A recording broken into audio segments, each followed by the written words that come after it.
I just want to ask and make sure that y'all are all bought into this. And if you're not, I'm going to ask you to leave. And I will write anybody a check right now for $500 to walk out the door. Like, you can just raise your hand and say, hey, Brent, I love you. I love this company, but I can't get behind that. And so, like, I'll take the money. Nothing. I said, all right, $1,000. And they're like, nothing. And I said, I'm telling you right now, I have plenty of money. I already checked my bank account. I will write you all a check right now. Anybody who wants to walk. And my leadership team asked me before I did it, like, what if they walk? Like, we're not going to have people and you're just going to cost you a lot of money. I'm like, I don't care. I want $1,500, nothing. And then I wanted $2,000. And one of the guys said, $20,000 and I'm walking.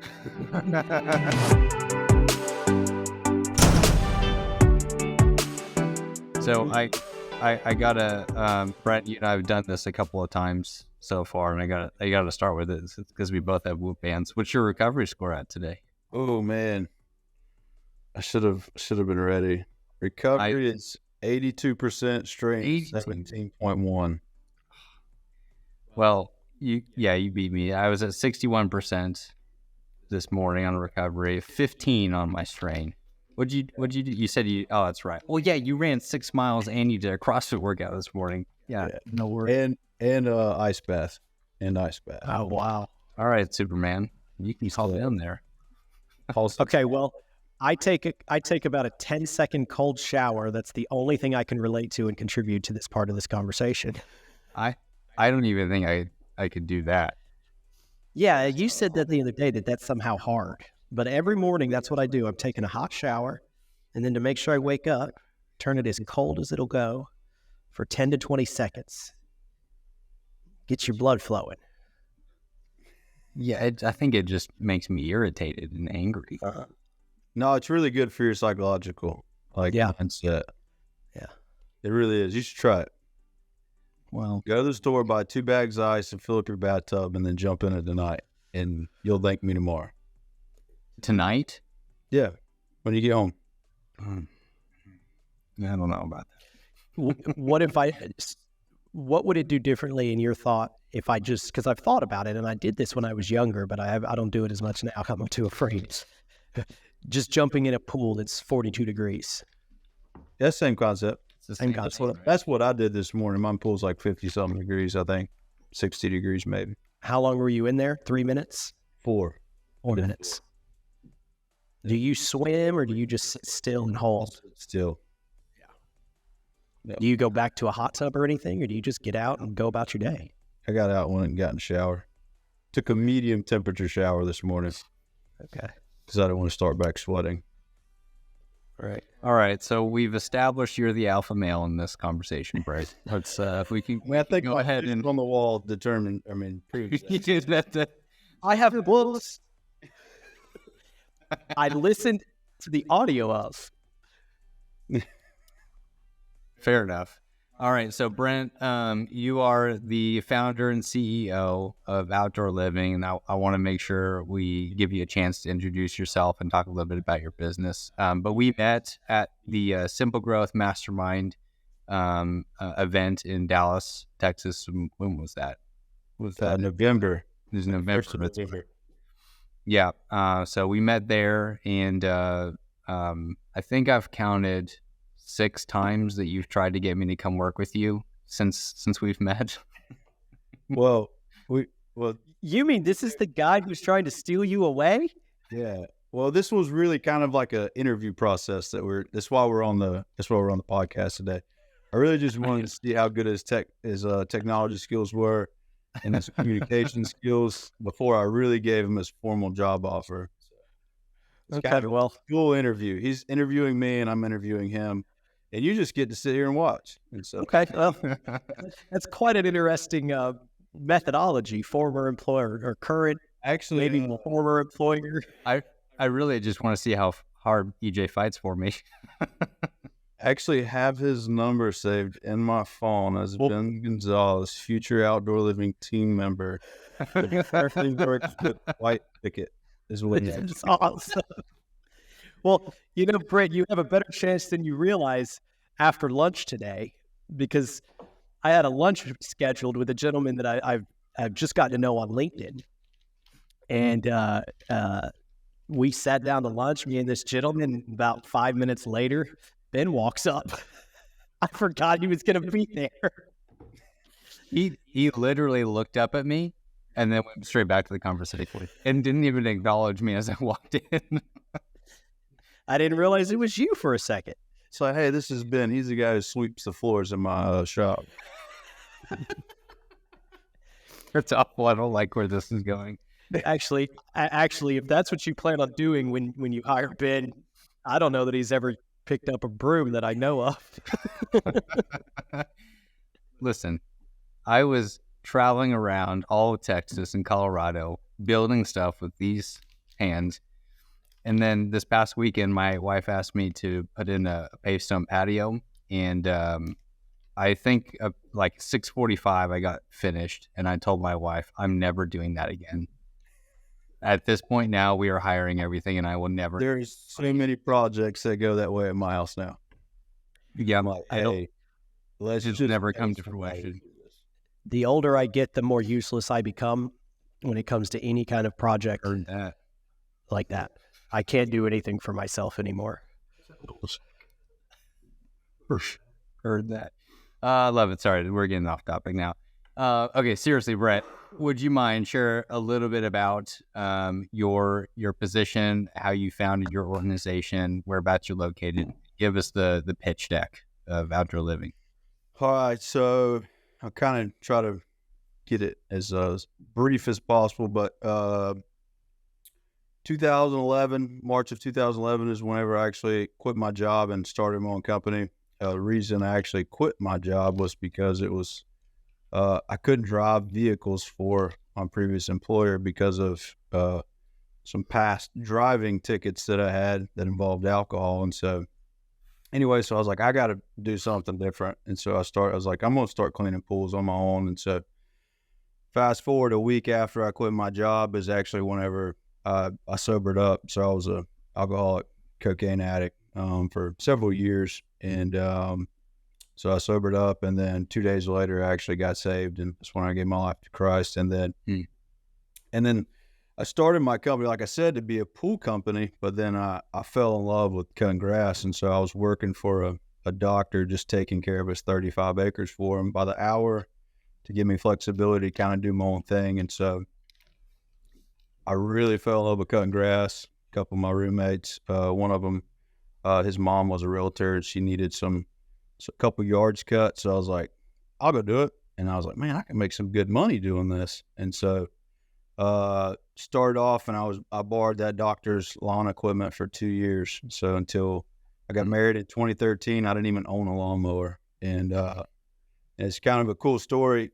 Me and my wife, we got married. We're living in a small rental house, and he's one of my subcontractors. He was selling a lawnmower, and there's like these bubbles behind me. Anyways,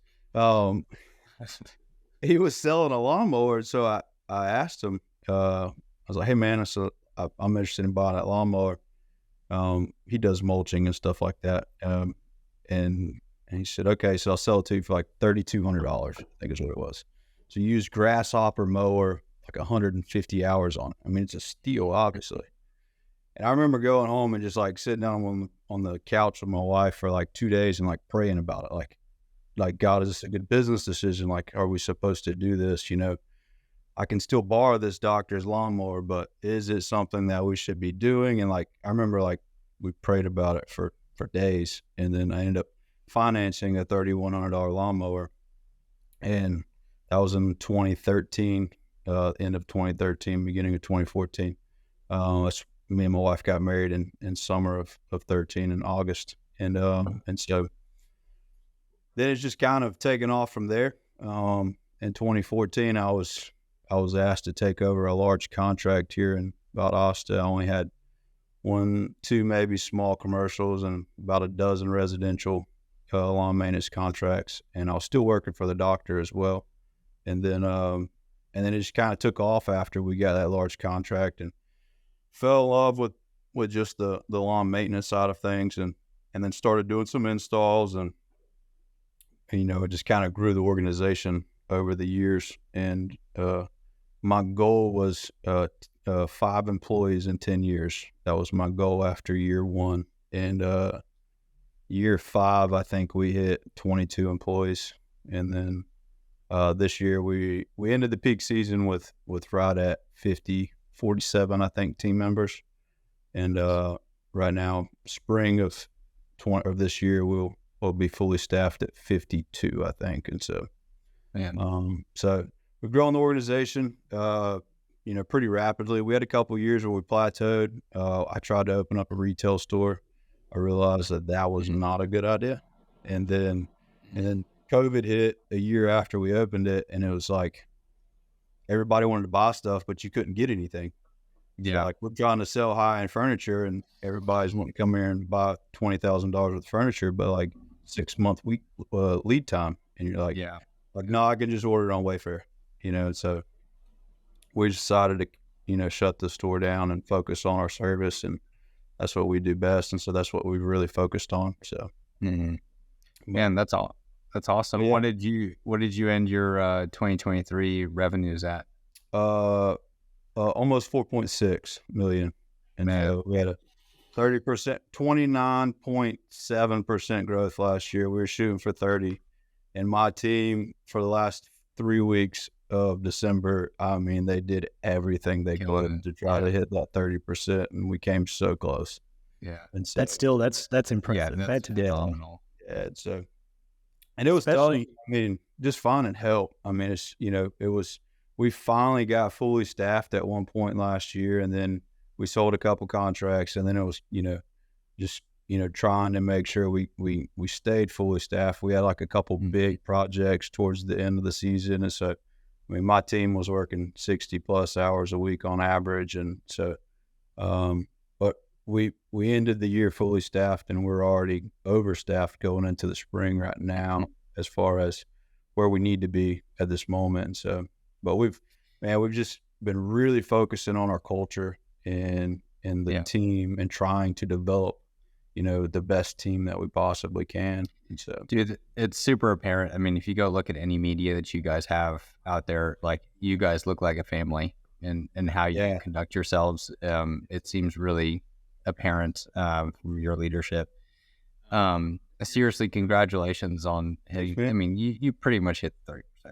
Let's be honest. Yeah. It rounds up. Come on, it rounds up in QuickBooks. So, yeah, I was going to say, you're not giving yourself enough credit. You grew by 30%. Let's be real here. I was like, I can either go two ways with this. I can tell him, well, yeah, you failed. You did 0.3%. You failed. No, dude, you crushed it. And fully being aware of it's your team that went in there and they worked their asses off and they got it done. That's incredible.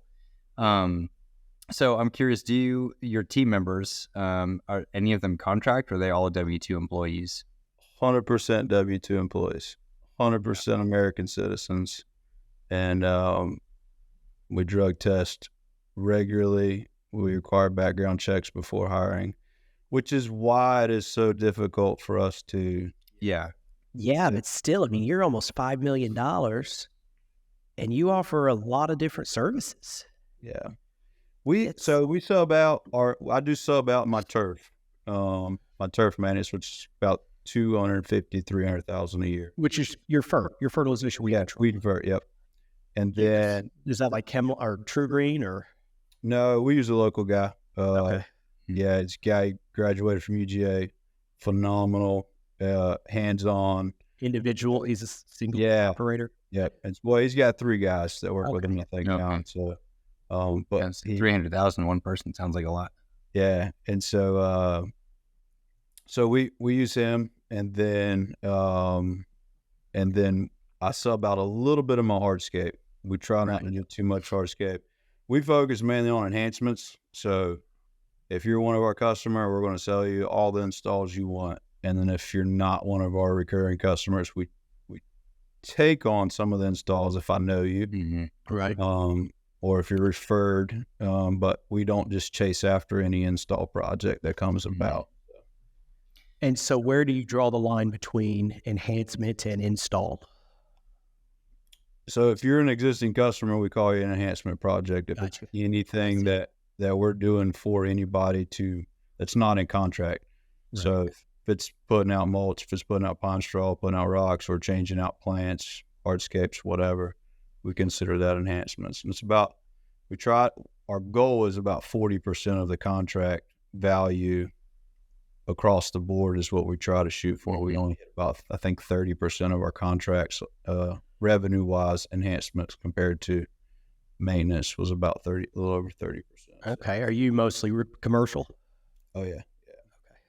Yeah. Yeah. 10% of our maintenance is residential and the 90% is commercial.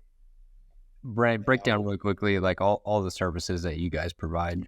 So landscape maintenance is our biggest, probably about 2.2 million last year maintenance, and then about 400,000 in enhancements, 300,000 in landscape, roughly, $500,000 in pool service, $500,000 or 400,000 in Christmas lights, and then the rest of it just kind of the swing sets. Like we sell swing sets, which is an awesome thing that we do. We use a company and they actually come down and install them for us. So we're just a broker. And then what else do we do?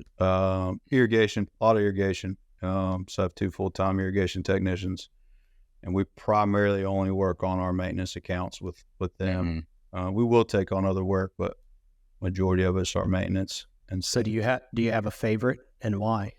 And at tree service, we do a little bit of tree service. My favorite is Christmas lighting.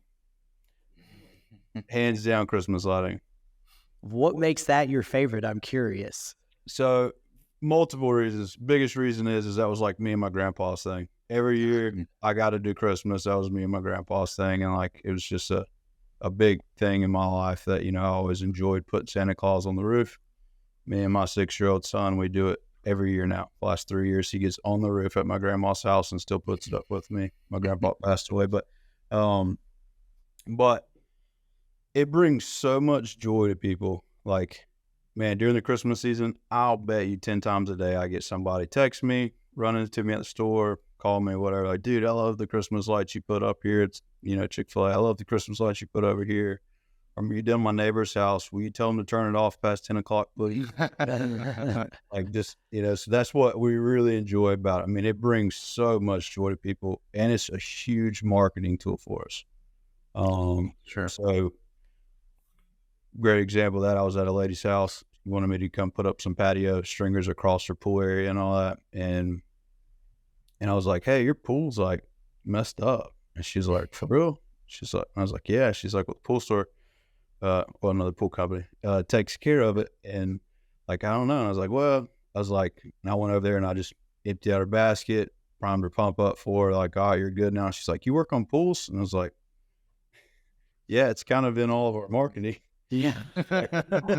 You only doing Christmas lights. And she was like, I have you saved as Brent Christmas light guy. And I was like, okay. And so then within a month, we did $10,000 worth of work to her pool for her.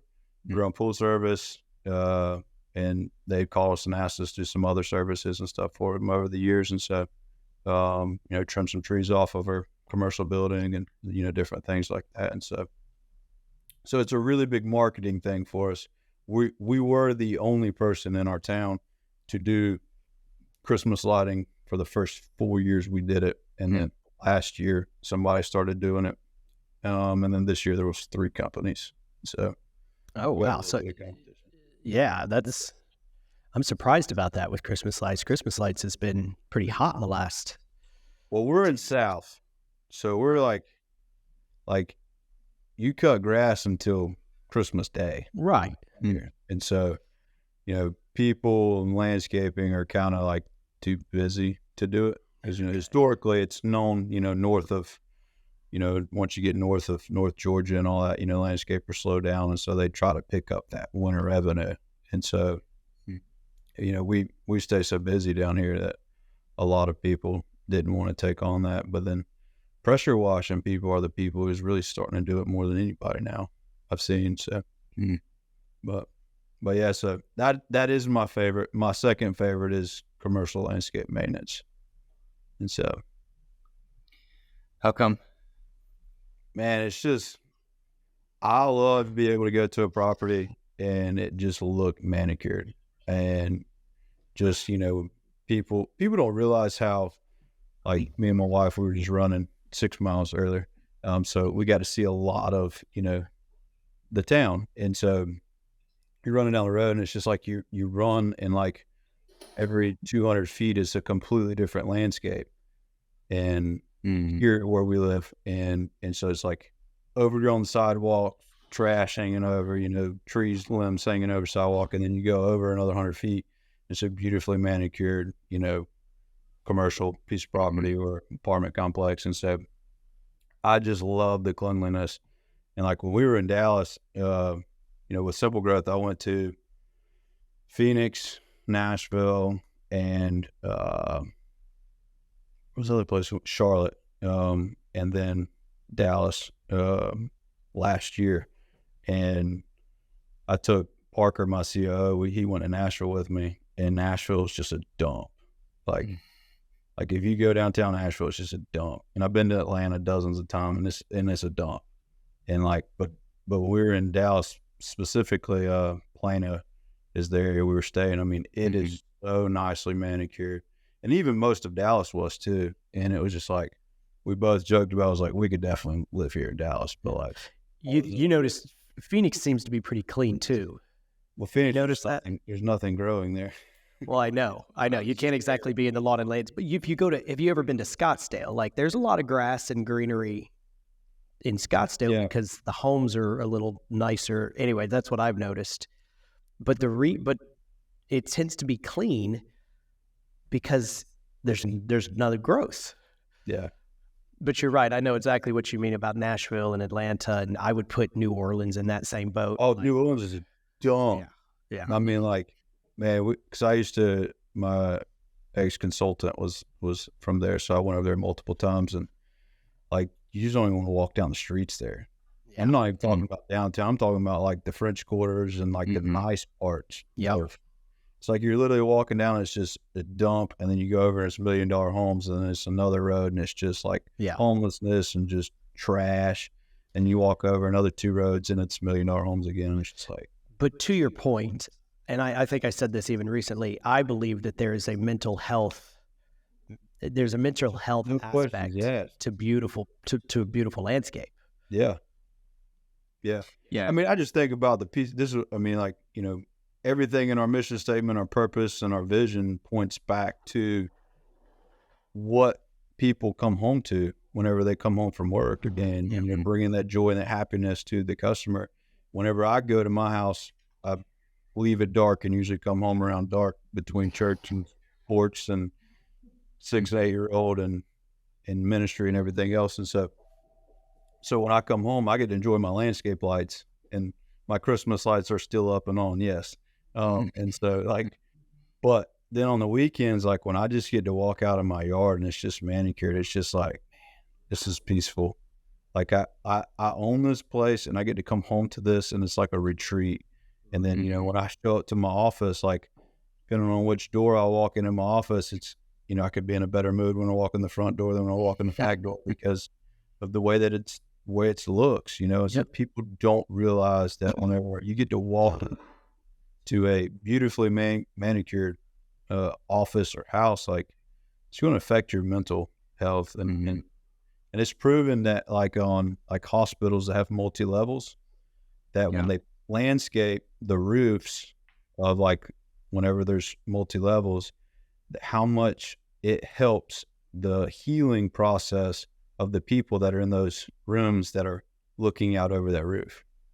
And I mean, I've read article after article about it because that's one of our biggest accounts is a hospital, and trying to I've talked to them about landscaping the roofs in the past. And so. That's really interesting. I've never heard of an article that specified that the connection of mental health to, a roof of a hospital, but even I can't say I've ever even really heard of an article that specified the mental health aspect of nicely groomed lawn and landscaping, but it's always been so clear to me. But I'd love to. Where have you read those articles? Like, where do you find those?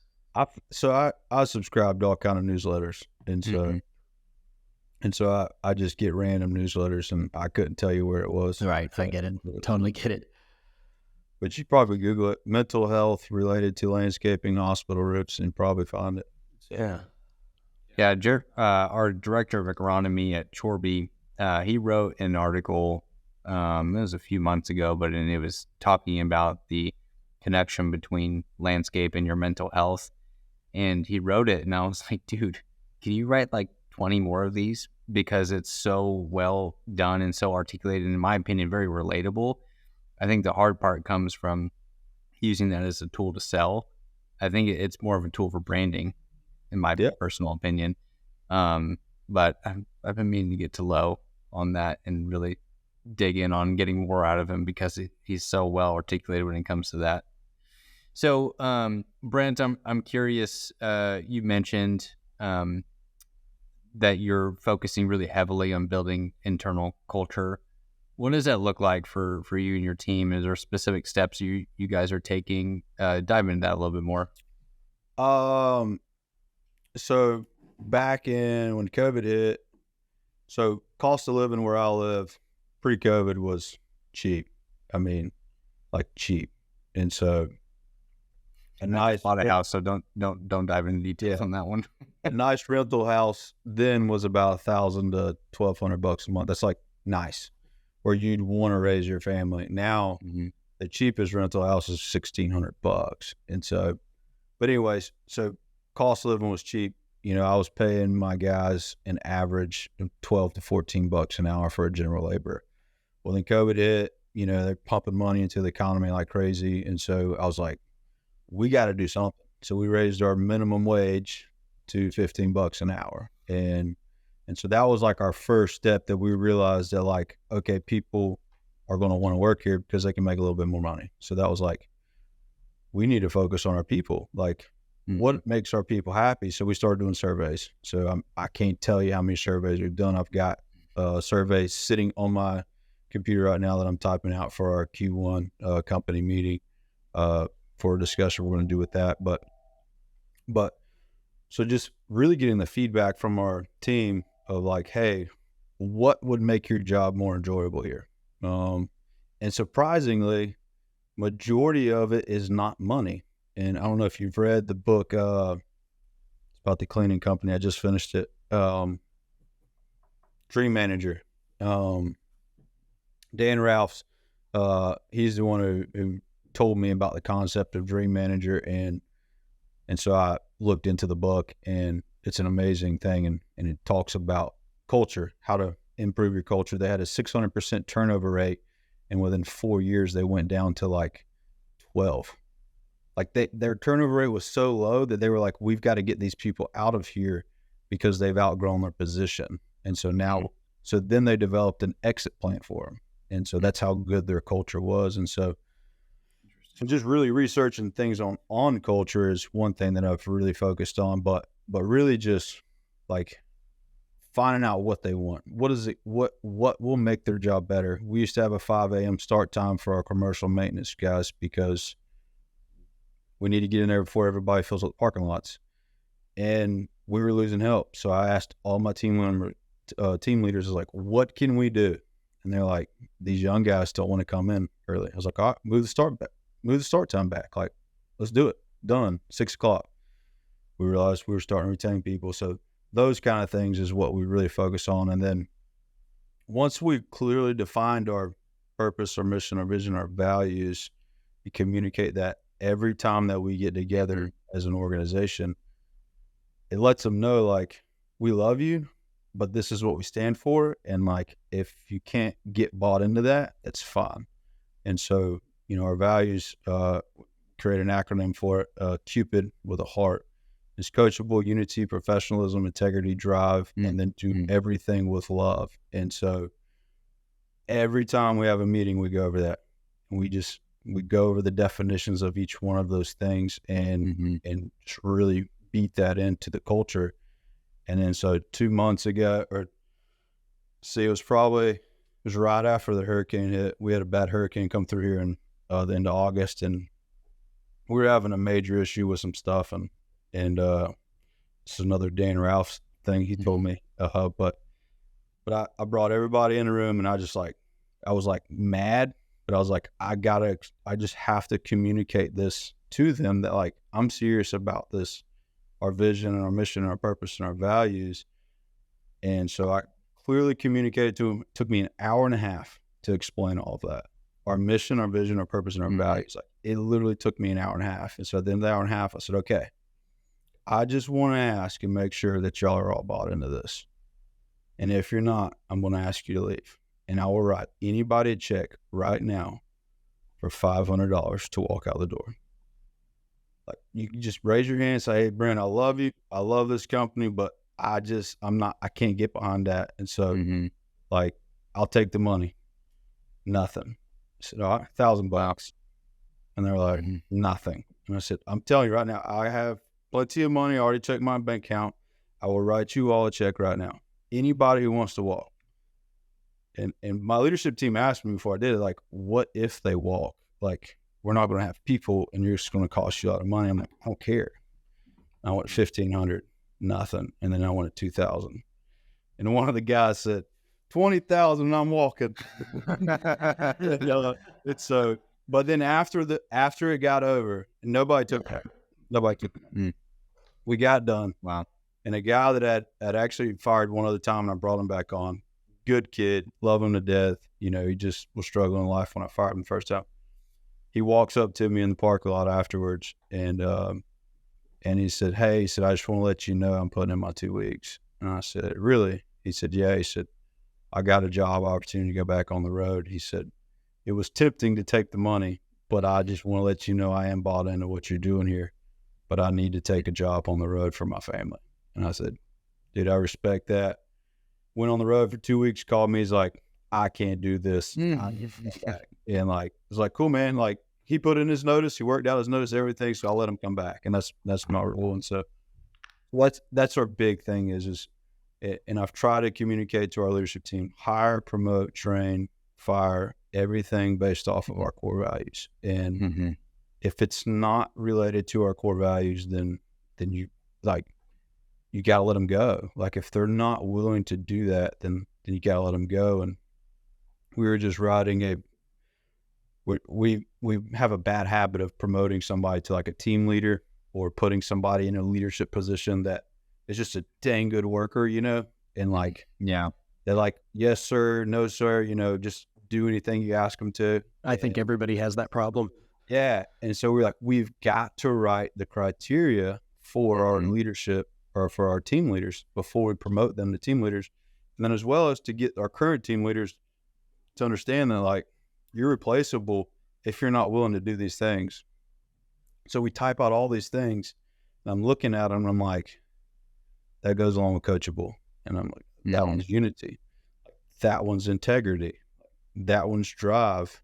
And I'm like, oh my goodness, like that's professionalism. Like, so then we just wrote out the core values and we put a bunch of bullet points underneath each core value of like, this is why you are a team leader. And these are the core values. And these are the items that fall underneath each core value. Professionalism, come into work looking presentable, smell good, you know, talk good, be able to communicate, like don't come in looking like a slob, you know? And so it's like, that goes back to professionalism. Like we can point everything we do back to those core values. That's what makes people want to work here and just let them know I love them, you know? And so just taking that time. And then lastly, and I'll let you move on to the next question. We're huge people about just spending time together like I would my family. And every quarter we do a quarterly event. We leave the office and we go do something fun. So Q1, we go to Topgolf. I mean, not Topgolf. We go to our local country club here where I'm a member, and we play a 9-hole golf tournament. 90% of the people who work with me have never swung a golf club. And then we have the country club, put together all the food, and then we have a big lunch and we go over stuff. And so like this quarter, my talking topic is going to be budgeting. Like a lot of these guys don't know how to handle their finances. So I'm bringing my 401k guy in to talk about his stuff. And then I'm helping them with their budgets and stuff like that. Q2 is kind of like different thing we do every quarter. Q2 or Q3 we go to generally go to Top Golf and Brazilian Steakhouse. Half of these guys have never ate a $40, $50 meal, and so just going and treating them to the Brazilian Steakhouse. It is the number one talked about thing for 12 months a year, and then this year we switched up. Instead of Top Golf, we went and played airsoft, and now that was nice. Yeah, and so. And then Q4, we throw a big party and cater at my house, and we just give out awards. I give away a bunch of money, and just celebrate everybody's anniversaries and birthdays, during those meetings as well. And like, funniest thing is, my lawn division leader, about a year and a half, 2 years ago, I got on Facebook one night, and my entire lawn division was bowling. And I'm like, what the heck? Like, I'm the owner of this company, and I didn't even get an invite. And they had all organically thrown together this idea, like, y'all, let's all go bowling on a Saturday night. And so, just that, culture promoted within is what really makes me happy too. And everybody knows I got a family here, so. Yeah. And that's awesome. To answer your question in a nutshell. I have a quick follow-up though. Of those four, that's awesome that y'all do that. And maybe I missed it. Do you have any where you've got their family coming and participating? Is it all of them? Yep. So Christmas, their whole family comes. We run a bounce house for all the kids. We shoot ski. We just have a lot of fun. This year we actually got rained out at our Christmas party, so we had to move it to an inside location. So like, we set up a big craft table, and then we buy every kid gets a gift. So we buy all their kids a gift. We get their ages, sex, and then we buy them a gift based off of those. And then we do a gift exchange of some sort, play a different gift exchange game every year. And so, everybody brings a gift, and then we always buy a bunch of extras, because some people just don't bring gifts because they didn't get the memo or whatever reason. So, yeah. You guys are killing it. I mean, it's no wonder you've got such a good culture. It's in our budget, but like, and it's the greatest return on investment that you will ever spend in your budget is anything related to investing into them. Is everybody in the same office Monday through Friday? Obviously, they got to go out and work, but are they do you have your full office staff Monday through Friday? We're not remote at all. Yeah, okay. Everybody is at our office location. So, how many like customer service and administrative type positions do you have where they're in the office most of the day? So I have myself, my COO, which he manages our tree division and our landscape install division, and then also our maintenance division. Like, he's learning a lot of that too. So he's just taken over that when we left Nashville. I offered him the job when we left Nashville back in October, September timeframe. And then he was with me in Dallas. But so he's in here, and then my wife just came back in this year as we hit a big growth spurt and changing up a bunch of systems and processes and stuff. And then so she's here about 30 hours a week. And then we have admin support, which is here 40 plus hours a week. And then my office manager is in the office 40 plus hours a week. And then have two maintenance account managers. 30% of their time, 20% of their time spent in the office. The rest of it's out, managing accounts. And then I have one other guy, Tommy is his name. He's just a guy that really is our catch-all guy, and he handles anything new. Like, we're switching over all of our stuff to Asset Tiger to like inventory all of our stuff. And so like, he handles that. He helps me a lot with the Christmas lights. So he's like a utility man. Yeah. Utility man is what we call them. Special projects is what we call them. You ought to see his email signature. Every month he has to add another title on his email signature. And so every good organization's got one of those individuals. Yeah. Jeremy Langlitz is that person here with us. Yeah. He's our VP of administration. Yeah. We were literally talking this morning that there's a possibility that Jeremy Langletz runs some piece of the government that we just don't know about. Dude, he sounds just like Tommy. Like Tommy's just real Probably. quiet, like, just like, it's like, what are you up to? Yeah, you met Jeremy. I think he was there for the Q&A. What's his main job? That's So the he- problem. That's hard to define. His main job is to do all the dotting of the I's, crossing of the T's that I... Okay, So- I met him. He was in the conference room. He Yeah. told us about y'all's sound things in the conference room. Yes, because that was one of his jobs, was to figure that out. So That no is joke. that is just like Tommy. Brent, the other day, so I was at the office and I was in my area and EJ and a few others were in the conference room. And I overheard EJ was speaking to someone on the phone, and it turns out it was a government entity that he was speaking to. And I literally overheard him say, "Ma'am, you just said a lot of words and I'm not very sharp, so you're going to have to repeat a lot of that." And he pointed over to Jeremy Langletz like, "I need you to handle this."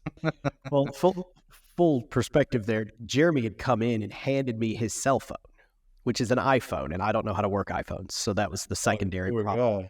I know, Yeah. but he hands me the phone. Green, making everybody in the company's text green. Everybody. Come on, dude. We can't even delete you out of a text thread now. Exactly.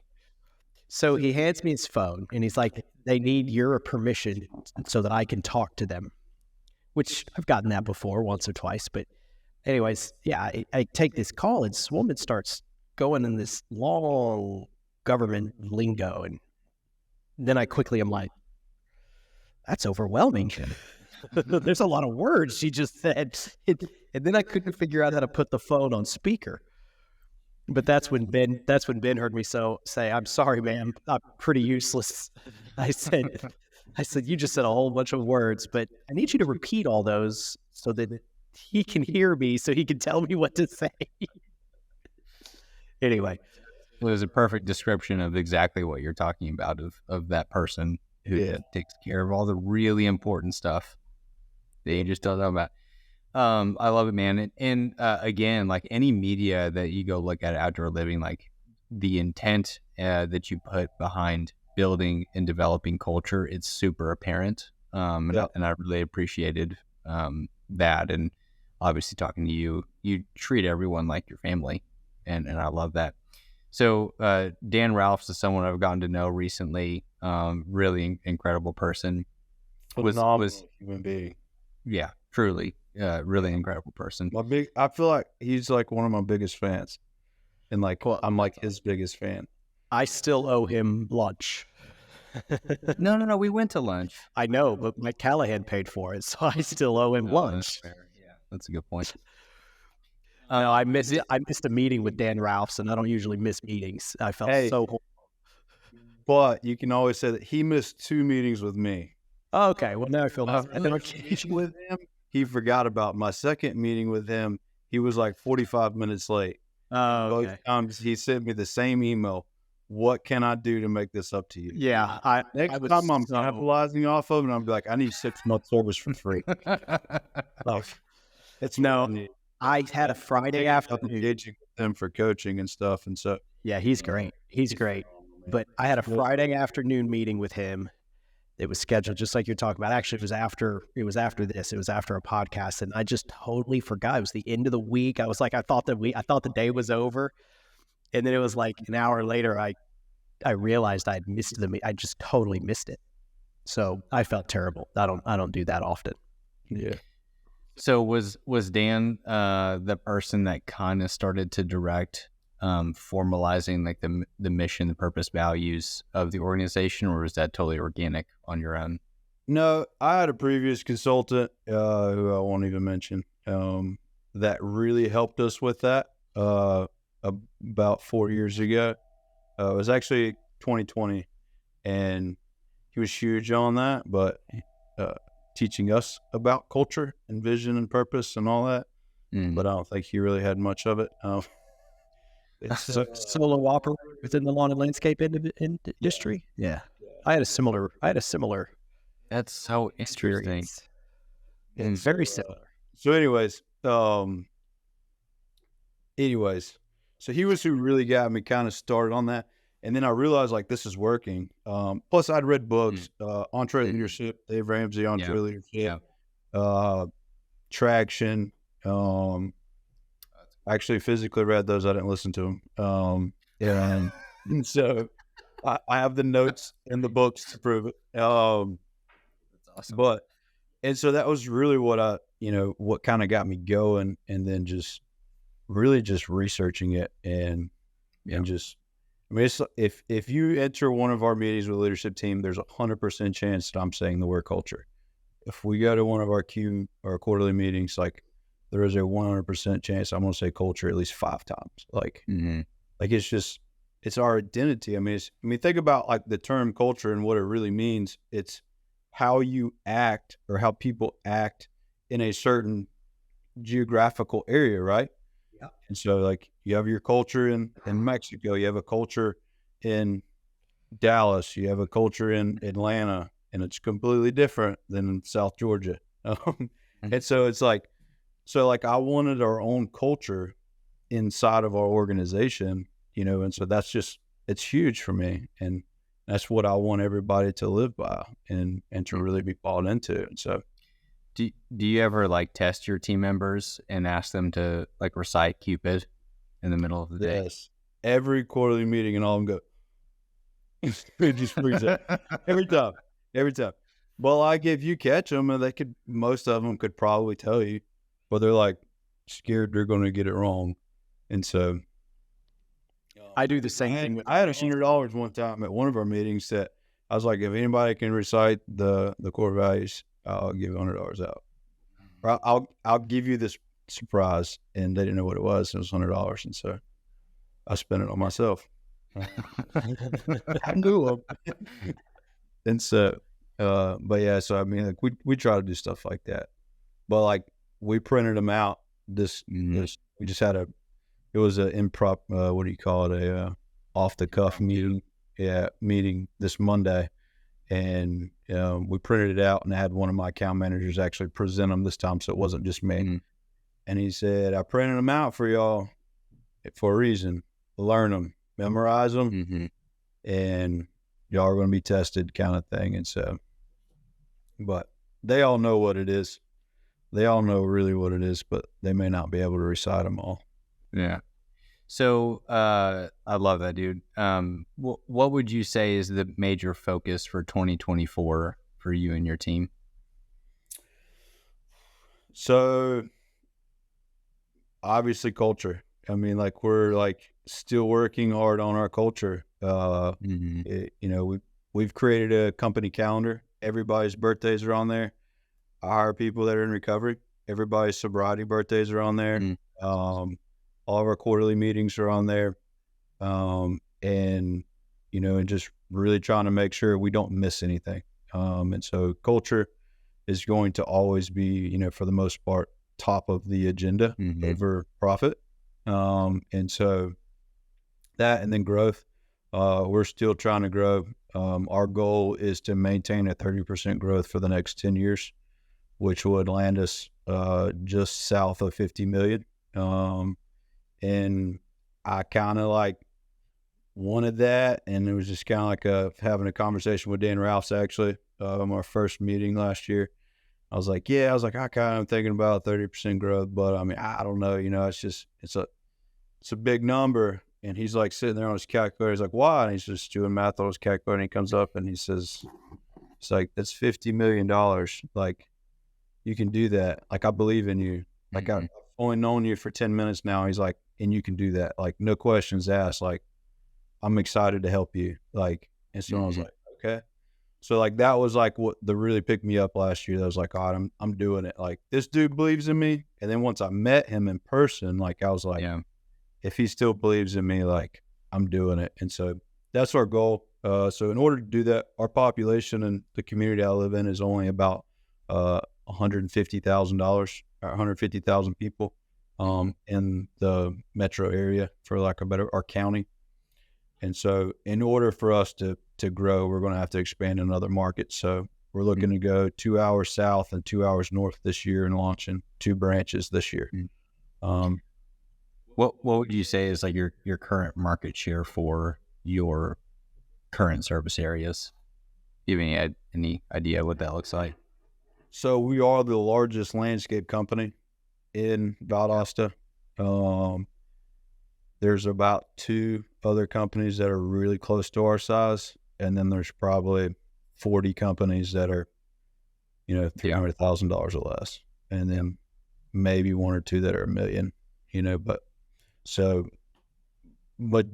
We have the commercial market share in non-install. We have it. We're pretty much up there, the majority, and we have knocked on every single commercial door. I was a jam up sales guy, and like he works hard on the people, trying to get in there when the contracts are up. But and so, like, we worked on the Wendy's. Like, we have 7 Wendy's here. Like, he worked on them for a year, and and just finally, the guy literally texted him and says, "Please do not contact me again. I'll let you know if I want your services." And then 6 months later, texted him and said, "You win." Awesome. I love that. It's but yeah. So I mean, we do have the majority here. So yeah, we have a big community. Gainesville, Florida is about an hour, 50 minutes, 40 minutes from here. So that's our next location. We're actually negotiating a large contract down there right now to start March 1st, and so that'll allow us to go ahead and launch a branch. What's 2 hours north? Is that Atlanta? Warner Robins. Okay. How far is Atlanta? 4 hours, depending on traffic. Yeah. And so Warner Robins would be our next. They're a little bit bigger than Valdosta. They have a huge military base there, and so it's blowing up. So it's it's one of the fastest growing communities in Georgia, and so wow. So do y'all have feel good about the strategy of going in to expand and capture clients in those areas? Yeah, I have a really good connection in Gainesville that is a commercial landscape installer. And so he's already backdoored me into this one contract, and he's like, I got 100 more. Like, once you get here, wow, I promise you, like, and I've been, he's my sub for hardscapes now. And so, so like, it's a good relationship we have. And so, and then Warner Robins, my in-laws live in the Macon area, which is Warner Robins, 30 minutes south of Macon. Everybody left Macon and went to Warner Robins. And so it's kind of like the Plano of Dallas. Like, it's just like another community outside of there that people are like moving to, that's, exploding. And so, so like, I have connections up there as well. And so what would you say is your biggest potential challenge that you can think of that you might run into in 2024? Managing the new locations. That's kind of like our biggest fear. I say biggest fear. That's one of my biggest fears, is like, are we going to be able to handle that from here? And so, like, everything we're doing now is focused on our customer journey, our systems and processes, and all those things. So, like, I just figured out the other day, roughly about 16 hours of meetings writing our customer journey. So that's the time from the customer calls until we finish an enhancement project, or from the time the customer calls until the 30 days after their first lawn maintenance service. Like, so like, writing all those details out. I mean, it's like 150 steps or something, like stupid amount of steps. And so, like, so figuring out all those things, so that's what we're really focusing on. So, but my fear is, my biggest challenge is going to be, once we do open up those satellite locations, is managing them from here. And so, which is why I promoted my COO. He was running my tree division before. And it's really for him to really be able to take that time to help me with all of the other things that I'm already doing, and then really focus on those operations of being able to scale it. And so I feel like that's going to be our biggest challenge. A lot of people worry about the economy. I'm not even going to get into politics. I'm not even going to get into economics. Like, there's nothing we can do to predict it or change it. Right. I was stashing cash and not taking on any debt in 2019, and like freaking out because 2020 was supposed to be the year that every economist predicted that we were going to have an economic crash almost as bad as '08. And so I was young. I was in high school, just graduated high school in '08. And so, like, I didn't know no different. I was broke, so it didn't matter to me, But I was like, I just remember everybody that I knew went broke, and it's like, I'm scared, And so, and then it's like 2020 hits, and everybody in our industry was like, positive on cash and and just growing. So now I'm just like, whatever. I'm just going to do me and focus on my but we are focusing heavily on maintenance contracts because and really those government, hospitality, the different contracts that we know are economic proof essentially. So yeah. EJ, any insight into managing in different locations? Well, you're right, Brent, that your current culture, your business model, it all revolves around what I perceive to be a single location, right? All your people come into work Monday through Friday. They're all at a specific location. So I think you're correctly pointing to your biggest challenge. Your administrative team, I think it doesn't really matter where they're based. As long as they're together, you've got that culture. But how do you duplicate the guys that are in the field? That's right. Because they don't see the same thing you've got at your current location. They've got a new location. So figuring out how to duplicate those systems and processes, I think, is your biggest challenge in the coming year as you look to expand in those different markets. We expanded really quickly with pet waste removal to different locations, from Dallas, Fort Worth to Austin, and then to Houston, and then to Tulsa and Oklahoma City.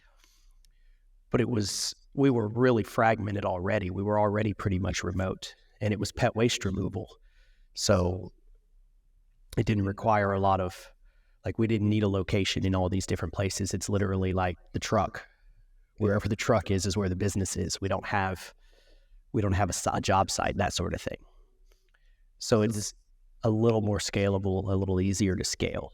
So I say all that to say, no, I don't have necessarily, other than I do recognize your challenge in opening that shop. But man, I'm impressed with what your focus being culture and buttoning up your systems and your processes. Those are exactly the things you should be doing as you prepare to open those additional branches. Yeah. Yeah, I think it's a really, really easy thing to let the fear that the ROI not be there for investing in culture, to just hyper focus on profit and making sure the business stays running, and you're putting your money where your mouth is on investing in culture. And it obviously seems like it's paying out. Yeah, and I also will second your input on the economy. I personally love following the economy. I love economics. I love following it. That's one of the things I did, and same with politics. I love it. I don't particularly like to talk about it all the time. But your approach is correct. It doesn't matter who's going into office or coming out of office, or who's running for election or re-election or looking to get elected. It really doesn't, I like following it. To me, it's my sports. I don't really follow a lot of sports or watch sports. I tend to follow politics and our national culture. We've talked a lot about culture today. I love to follow, our national culture wars, the give and take and the tug of war of the far left and the far right and the cultures and the mindsets of both. I just love to study it. And I love almost watching it, through social media and I like watching it. But I also agree with you, whether it's the economy or whether it's culture wars or politics or whatever, none of it can really be controlled by me. I'm not going to make decisions on these things when nobody has a clue. Like you said, I think 100%, I heard this just the other day, 100% of economists said that 2023 was going to have a recession. It didn't have a recession. But 100% of economists said it would. Nobody knows. That's right. Nobody has a clue. And, you talked a lot about your faith as well. I'm still working on being able to talk a lot about my faith, but I am very much so a believer and a Christian. And to me, it's like, you got to have faith. Nobody knows. So I'm going to control what I can control and make the decisions that I have the ability to make with the information that I have. Yeah, Brent, I actually wanted to ask, in your experience, how do you balance and introduce faith and ministry into your business? Because it can be really touchy for some, potentially. I think your geographical location probably plays a role in how touchy it could be. But I am curious, how do you generally approach introducing those two things? Man, it's so I don't care. Like, I'm one of those people that I'm going to tell you what's on my mind for the most part. I'm a huge anti-conflict guy. Like, when it comes to like issues with my staff or my office staff or anybody in the field, like I'm very minorly confrontational. I usually text our division leader or whatever, I'm like, hey, you need to handle the situation with this guy. I do fire people in my office regularly. It's a situation I hate doing, but when it comes to my faith, when it comes to my beliefs, like, I don't care. I mentioned that I was in recovery, 13 years sober, in March, and I was looking at a job for the sheriff of a county that's north of us. And I just so happened to say something about, I used to sell drugs and used to do drugs and stuff. And like, I told my wife that I said that. She's like, you can't say stuff like that. And I'm like, I mean, I don't care. Like, it is what it is. Like, it's not going to change anything in my opinion. If he doesn't want to do business with me, then oh well. But when it comes to like my faith, I mean, I'm not scared. Everybody knows where I stand. Some people think I'm a pastor. Like I had one of my employees' daughters called the other day about some stuff and with her dad, and she's like, I know you're a pastor and stuff. I was like, I'm not a pastor. But I love the Lord. And so anyways, I've never been shy to share that. And I'll give you the best example I could is Monday when we had that impromptu meeting or whatever you want to call it. It was because last week we had a guy, 2 weeks ago, it was last week, he was drug addict and he went out and relapsed. And so he left his job. And it was a very emotional thing for me because he's been with me almost 2 years and just a phenomenal employee, a guy that spends time with my kids. Like, my kids know who he is. Like, I mean, he's part of my family, He's been over at my house 15 weekends this year, helping me do stuff and, just an awesome dude. And so my COO was like, you need to bring everybody together and you need to tell them like you're here for them and that like, we don't want to keep seeing this happen. I'm like, all right, cool. And like, I'm literally we have a big room in our office and all 40 something people are in there. I'm literally in there just crying. Like, I could not stop crying. I don't know why. I was just so emotional. And I shared the gospel and I told him, I said, I don't care what you believe. I don't care what you think about me, but I want you to know that Jesus Christ died for you and he loves you and that he can save you right now. And if that offends you, I don't care.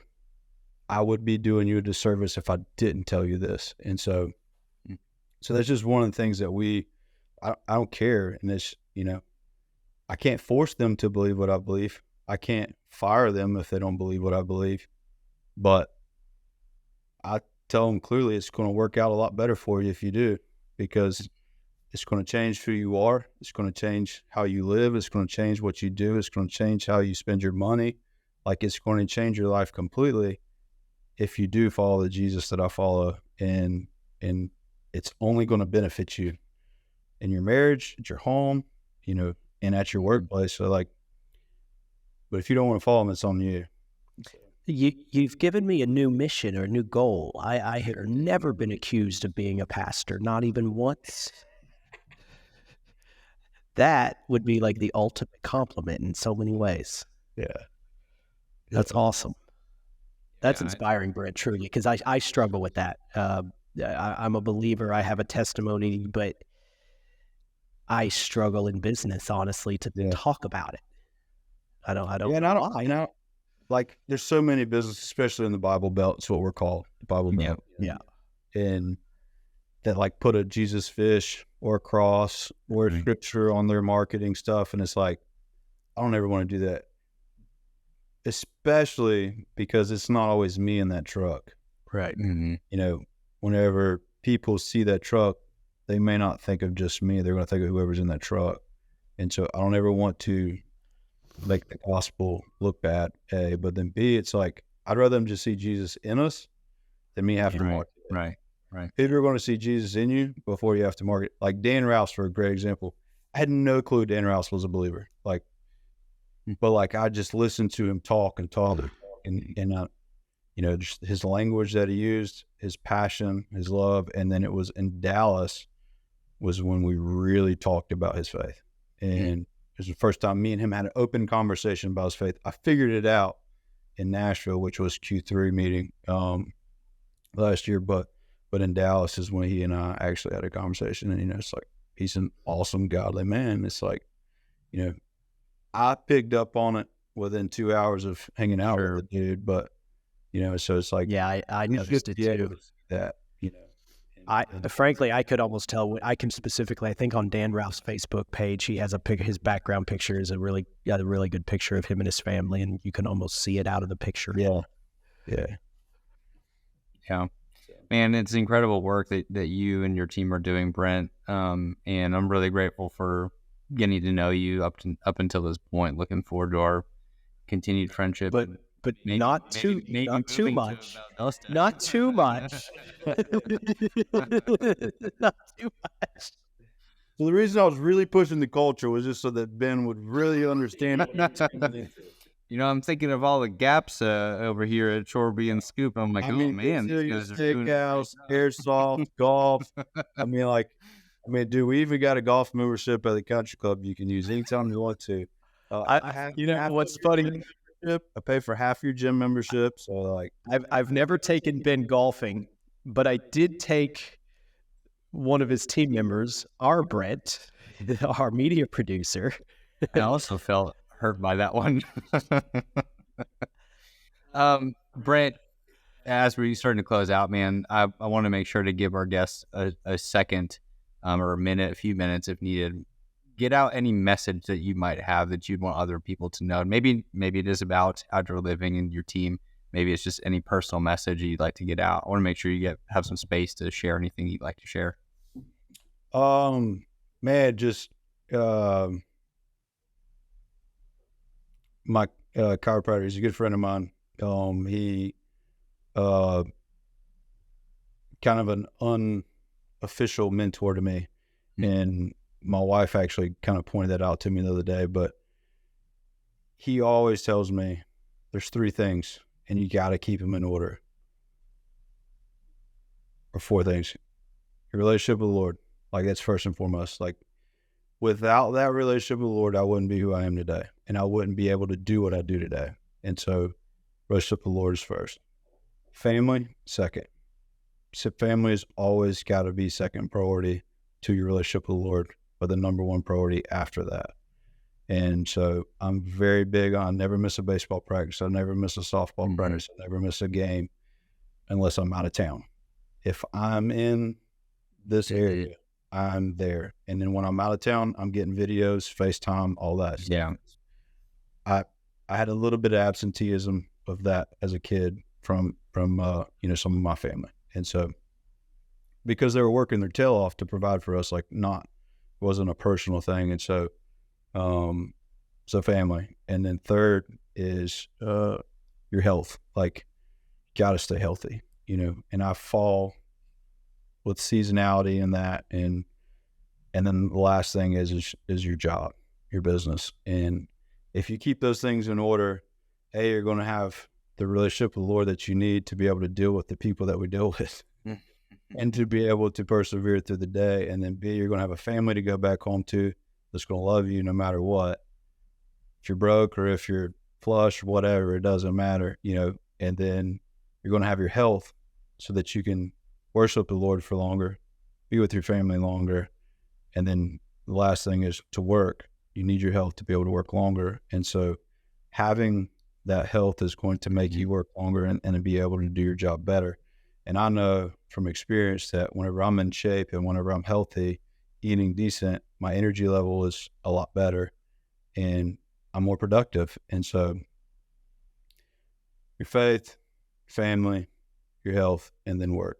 Keep it in that order. You get it out of order, it never ends well. And sometimes the last two do get out of order, and that's okay. You know, whenever you have big projects going on and whenever you have a big contract or whatever it may be. And so in closing, that's what I would say. I've already clearly communicated my relationship with the Lord is a big part of my life, and that my wish is that everybody would serve him and follow him, and it would make the world a much better place, and we wouldn't have to worry about our economy and our country's culture, and so or who's getting elected next, and so, but I mean that's my big message. And then when it comes to actually what we do every day in our businesses, believe in yourself and know that I was 21 when I started my business. I tried to go to college 4 times. I never graduated. I had 2 credits, I think, in college. You got me beat by 2. I graduated 700 something out of 776 in my class. Like, I was not an intelligent human being on paper. I was like 650 out of 750. So I beat you there by a little. And then I was arrested 7 times. And then I started my company when I was 21, freshly sobered up. Like, you can do it. Like, put your mind to it. Work hard, work your butt off, and know that, like, it's possible. And so, like, every odd was stacked against me. And obviously, through my family, my relationship with the Lord, you know, and just great relationships with people, it allowed me to build the company I built.